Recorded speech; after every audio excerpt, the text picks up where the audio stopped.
Good morning दोस्तों। स्वागत है आपका हमारे यूट्यूब चैनल क्रिप्टो जंक्शन में। चलिए आज जानते हैं क्या है आज की अहम खबरें।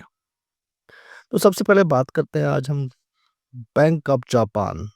Bank of Japan is reportedly considering raising interest rates to their highest level since 1995।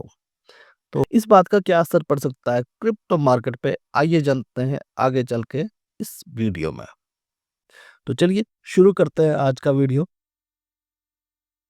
Bank of Japan ने ये इंटरेस्ट रेट इस लेवल तक हाइक किए हैं, तो क्या कारण रहे होंगे जानते हैं। सबसे पहला कारण है इन्फ्लेशन को कंट्रोल करना। जापान की गवर्नमेंट अपने इन्फ्लेशन को कंट्रोल करने के लिए बैंक इंटरेस्ट रेट्स को हाइक कर रही है। Interest rates eight 0% interest. जो बैंक ऑफ जापान था 0% इंटरेस्ट रेट पे अपने कस्टमर्स को लोन प्रोवाइड करता था।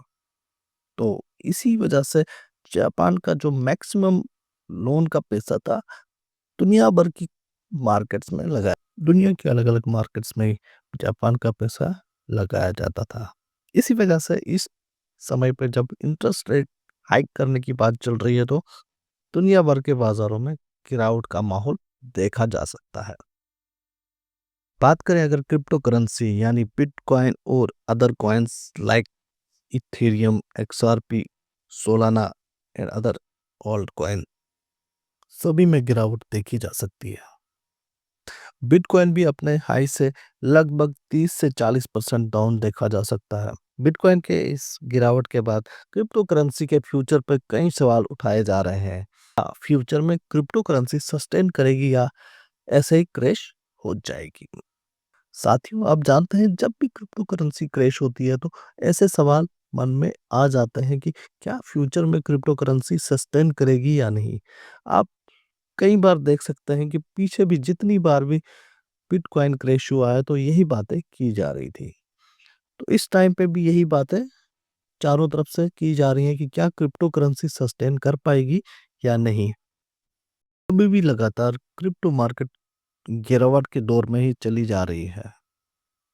पिछले एक सप्ताह से लगभग 10 से 15% तक की वैल्यू जो बिटकॉइन की है डाउन हुई है। पिछले एक दिन से बात करें तो 2% तक की गिरावट आई है पूरे क्रिप्टो मार्केट की वैल्यू में, यानी 2% डाउन है।